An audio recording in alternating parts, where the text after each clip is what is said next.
had a very late night in the city last night and enjoyed myself immensely. And when I got home, there was a 12 midnight. There was a little note on my thing. Could you do part 2 of your speech? Well, they did ask me to do part 2 of my speech towards the end of next year, and I thought, well, the fellows will be rather fed up of listening to me so soon together. But Ron is very persuasive. It's very difficult to say no to Ron, and so if you'll bear with me, I'll do my best. I started to have a look at it this morning at 9 o'clock when I got up, and I've done a few notes. I'll try and carry on from where I was. On a guest, I did a speech a few weeks ago, and I'll reiterate a little bit about it. As I said to you at the time, I'm one of life's very, very fortunate people. I just happened to be in the right place at the right time on many, many occasions, and I've had experiences, particularly in Africa, that you'd have had to pay a fortune for, and I got them all free, courtesy of Her Majesty's government. That doesn't sound quite right. I mean, I was working for Her Majesty's government, not serving her. But what I'm going to talk to you about today is some little anecdotes about things that happened to me when I was in Africa that I hope you'll find interesting. I worked for the Overseas Development Administration. I worked for the Corps of Specialists as an engineering specialist. And we weren't missionaries, we weren't aid workers. We got well paid for doing what was a very hard job. But being attached to a university, of course, I got lots and lots of free time. And I made sure that I turned that free time into adventures, as any young man in his early 20s would do. When we were doing the walk, I said to the chairman, you know, when I mention these things to people, you know, they'll look at me and say, can't believe you haven't climbed mountains, or this little old fella. I'd just like to say that Her Majesty's government were remarkable when these countries came independent. They were not like other countries, like your French were in Algeria, and the Belgians in the Congo, who just simply walked away and left. They put specialists, which I was one of, in the country to try to keep the infrastructure working and make sure that the independence became valid and they would have prosperous futures. And they were very committed to that, and that was our modus operandi. But as I said, I had plenty of free time, and I can't make the most of it. When I got there, of course, at Nairobi, I told you last time, I had to take the train, wood-burning train to Nairobi, and then I had to find somewhere to live. And it was my first real experience of Africa. They said, well, we have Templar Barracks just outside Nairobi. It's now called Kahawa Barracks for the people who've been there. The past president's Kahawa Barracks. And they said, well, this was the army base that they built to service and look after the country in the Mau Mau uprising. And of course that had finished. Just as they laid the last bricks, it ended. And it was a fabulous place with wonderful houses, Olympic-sized swimming pools, 30 tennis courts, and it was fantastic. And of course, they just walked away. And I went along to the housing officer, and he said, well, just pick which house you like. just pick it. And I said, well, there's nobody else here but you. You're the first group. The Corps of Specialists are the first group. So we went along, and I thought, well, I've never been shy. I've never been shy in my life. So I drove down, and I thought, that looks pretty good. Brigadier Jones, I thought I'll have that one. So I went back, I said, I'll have 52 something Avenue. Give me the keys. I'll have that. It's this lovely house, he said that. And I said, well, give me the keys. He said, well, they're there. And he points to a giant skip. And the army, in their wisdom, had put all the keys for the whole base, every single key, into a skip. Now, whether they did it for badness or whether it was a mistake, I'll leave you to decide. But it was all the giant skip. But being resourceful, there was quite a lot of African guys around, and so I said, every key had a brass tag on with the address on it, but there were thousands of them. And I said to these guys, 10 bob for anybody who can find this one. And it took them about 2 hours, but eventually I managed to get the key to the Brigadier's house and settle it. And it was absolutely super. These houses were equipped in a very special way. They all had burglar bars on the outside of the windows, so it was impossible to break in these houses because they all had a passage down the middle and they locked from the inside. So you just locked everything from the inside, and if they could get into one room, anybody breaking in, then they couldn't get any further than that. But of course I had 2 tiny kids, and I had a mischievous daughter, who some of you met, who could stand on a little bike and lock the toilet on, but unfortunately she couldn't unlock it.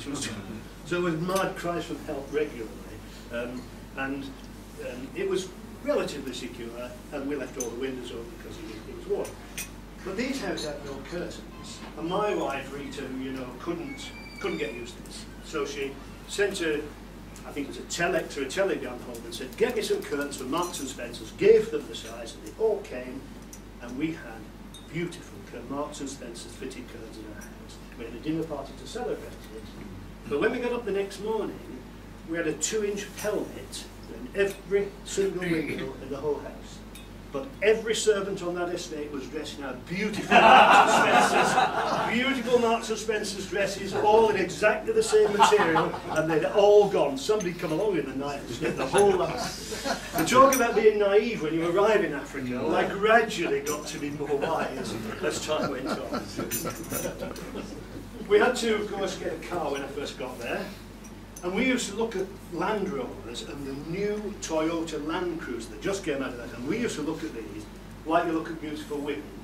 I don't know if it's lust or envy, but really this was lust. We used to lust after these cars, but we could never afford them. And I managed to get a top-of-the-range Ford Zodiac from the Kenya Tea Corporation. Leather seats, luxurious. And the only reason I got it, because nobody else wanted it, they were absolutely hopeless in Africa. But of course I thought, well, I'm an engineer, if I can't fix that, I won't be trying. So I bought this car. I think it was the equivalent of about 300 quid. I don't know. It was a beautiful car. And it had African suspension, so it was lifted a bit, so you could go along the rutted roads. But I got it. But we had terrible problems with cars. Everybody did. You needed the sumps were always getting smashed. The worst thing, of course, was the petrol tanks, because the stones used to bang up, puncture your petrol tank, and although you could fix it with chewing gum, you didn't have to drive fast to the next location if you're out in the bush to get some more petrol. You could fix it with a big door for chewing gum and then get moving. And I thought, well, I can fix this. So I went to the university, went to the drawing office, all my engineering skills, and I decided I'd plate the bottom of it, I'd sort it out. And I'd do it in stainless steel.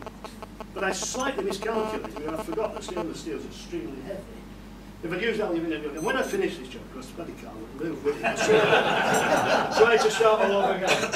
And of course, nobody said anything, because being a European in the Corda Specialist, you were supposed to know all these things. And with this car, wouldn't have been there. So eventually I fixed it. It was a good car, and I did everything in Africa. It went twice round the clock, this car. So anybody who worked at Fords in their time, it was a credit to them. The Ford Zodiac was a credit to them. It was a fabulous car.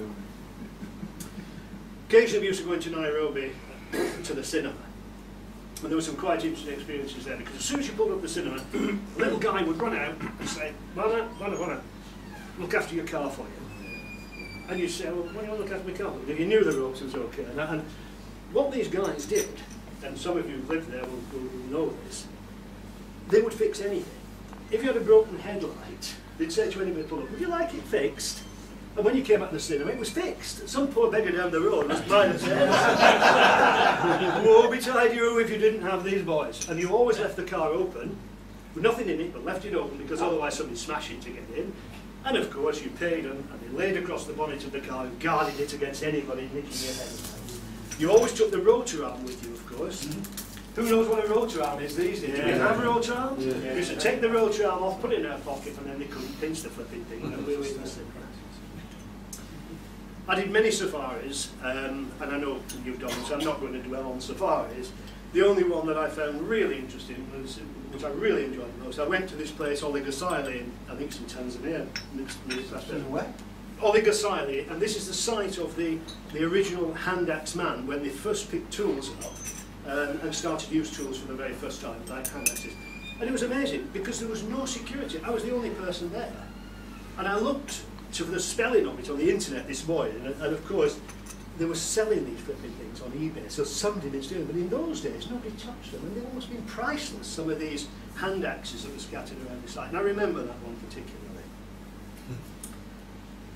I told you last time that although I wouldn't kill a fly at the moment, we took up hunting, because this was another of life's experiences that the Hamashi's government were going to pay for.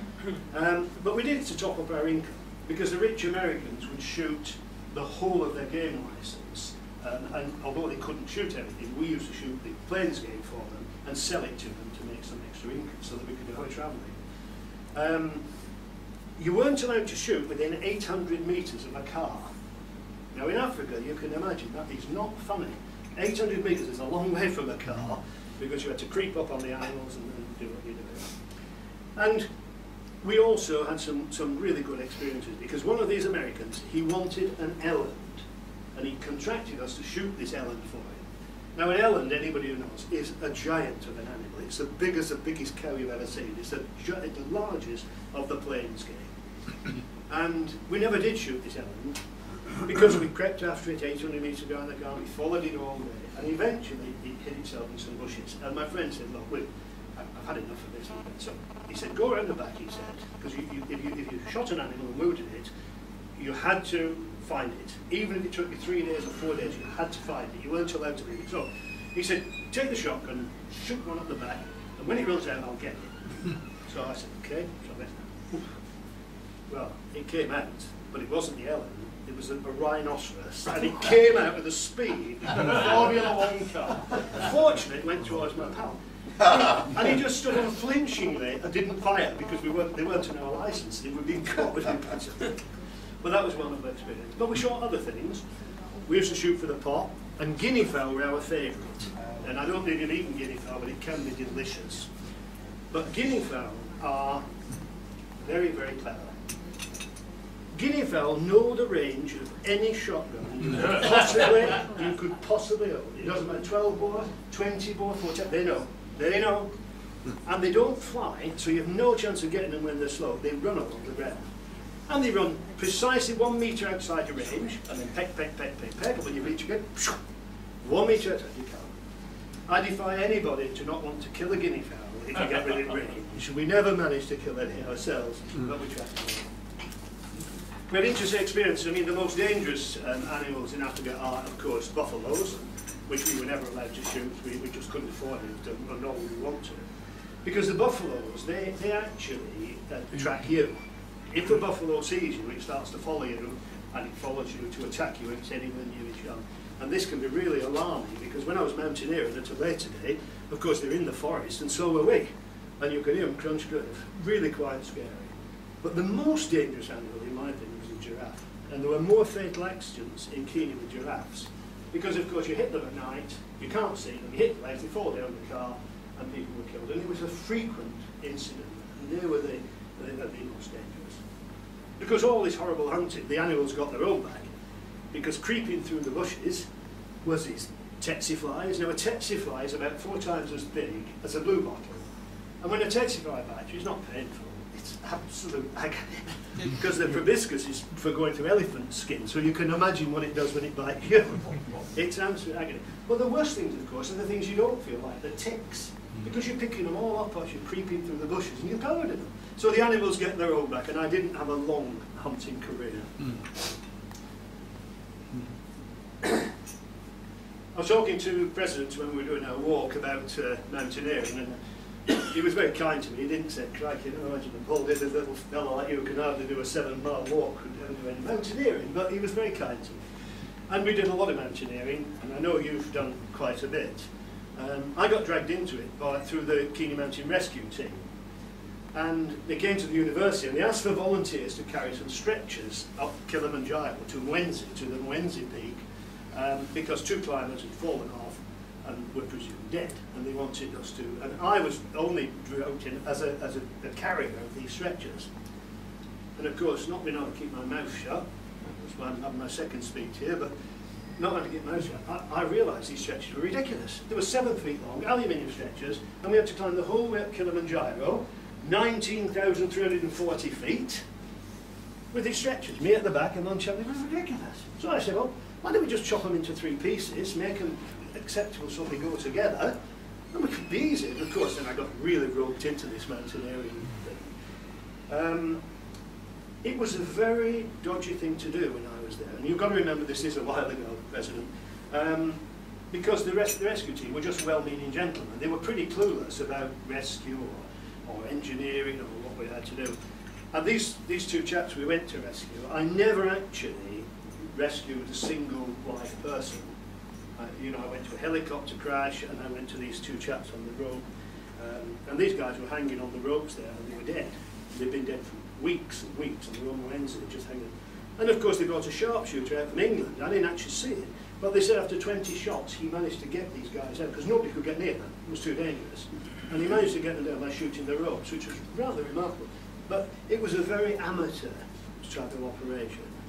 But knowing immediate past present you climb this mountain, I had a look at my notes in my mountaineering log this morning. It says, to do this from Marangu Hotel, the hotel will charge £5 for your guide and porters, each person.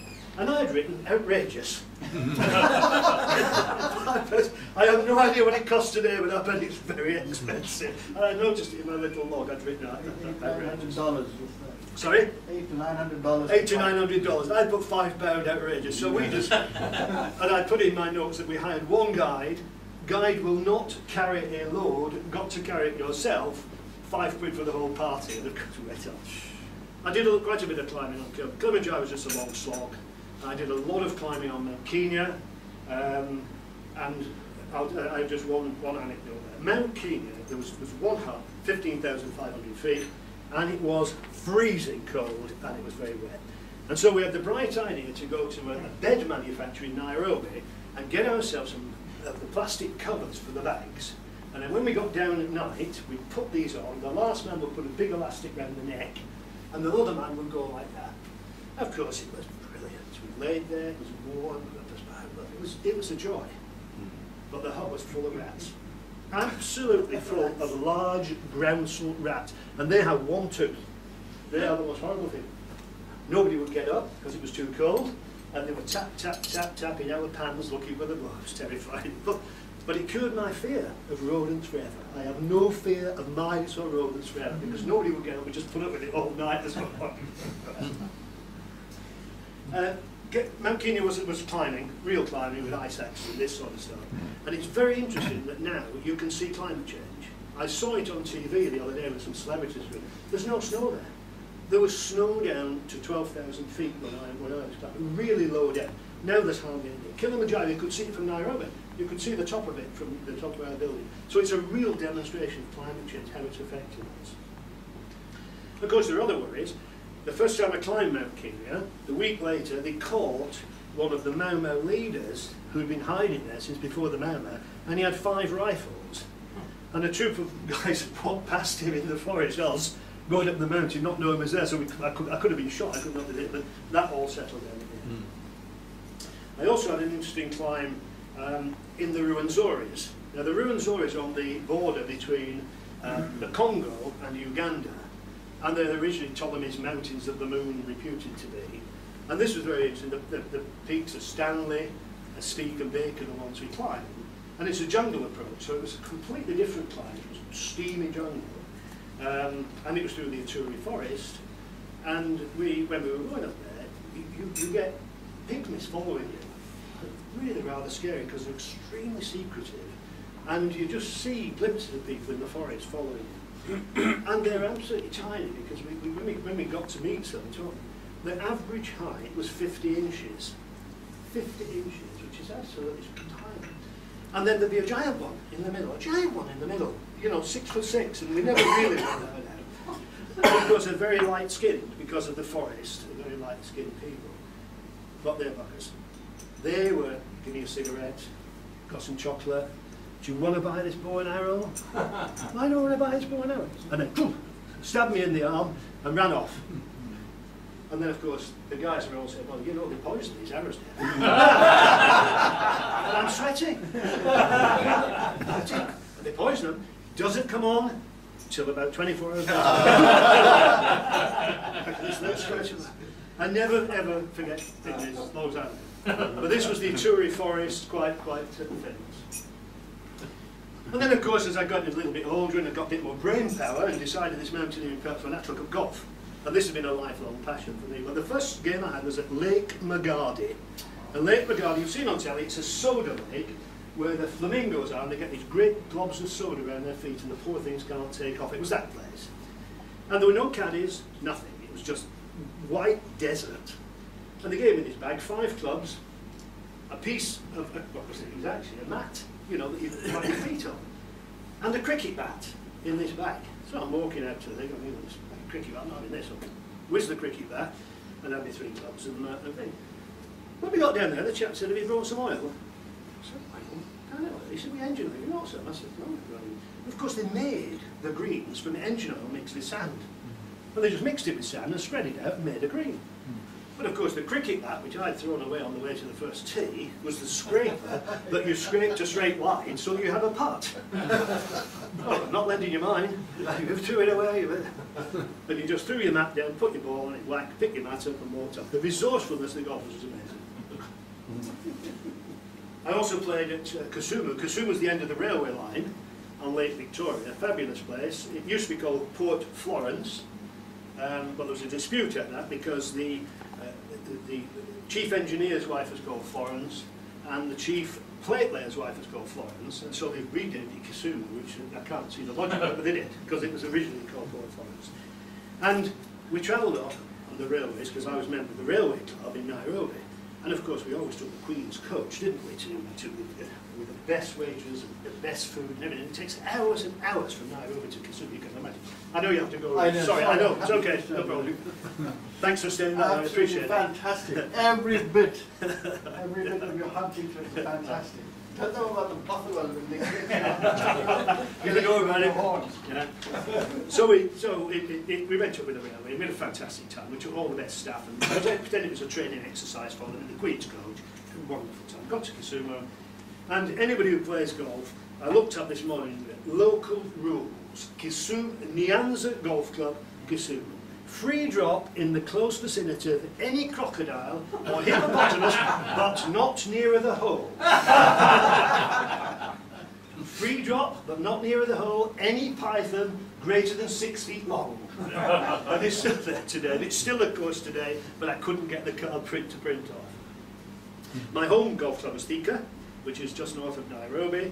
The Flame Trees of Thika is a famous book, which I've read but forgotten what it was about. And the guys used to land on the plains on the first fairway every Saturday morning and play. And of course it was full of snakes, this course, full of snakes. And behind the bar, we used to have snake serum. We used to have it with a picture of the snake, the syringe, and whatever you had to give them. No members ever got bitten, but the caddies did, because they would always want to kill the snake. Most of them are harmless constrictors, but they want to kill the snake. And then, if they just happened to get a cold, they used to bite them on the feet, and we used to have to inject them with this. But the interesting thing there was it was golf paradise.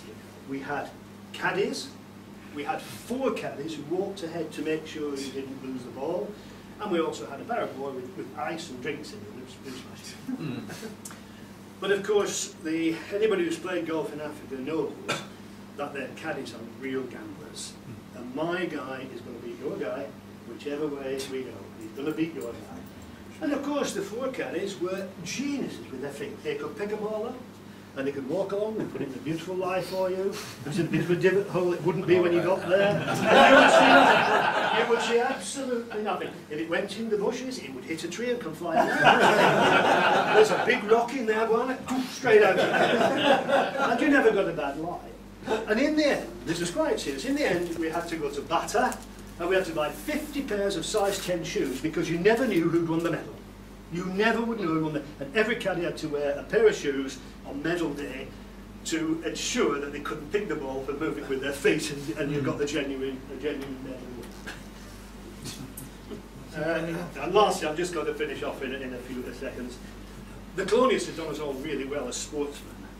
They'd stocked all the lakes and rivers with fabulous fish. Anybody who's a fisherman here, it was wonderful. Lakes were stocked with large amount of black bass, which was an American type fish, and the rivers with rainbow trout. And we had great time. Largely unfished, because at one time, part of one of the projects I was working on was that there was only one tribe that would eat fish, the other tribes wouldn't eat fish, and it was plentiful, and they were trying to get people to change their culture a little bit and eat fish, so these were well done. And I remember also, I mentioned it last time, going to Lake Rudolph fishing for Nile perch. First one I caught, 120 pounder, same as an English perch. But I remember as we were going down to this place, there was a little lodge there where you could fish. And as we were coming through the desert, stone desert, there was a big sign, put your foot down now. And then the second part of the sign said, really, put your foot down now. And the last one said, too late, told you. And we came to a sand wadi where the carts went and dropped 4 or 5, impossible to move. We had to walk 5 miles to get to the lodge to get the lift back through that, but we'd given all this, and the fella said, well, didn't you see the signs, guys, you know? 45 degrees, we had to walk 5 miles to get rescued, and it was absolutely awful. Did a lot of sea fishing, did a lot of game fishing for marlin, which was another opportunity. I only actually caught 2, and my wife keeps reminding me that each one cost us approximately £20,000 in what I paid for the fees to go and catch these things. But it was frightfully expensive.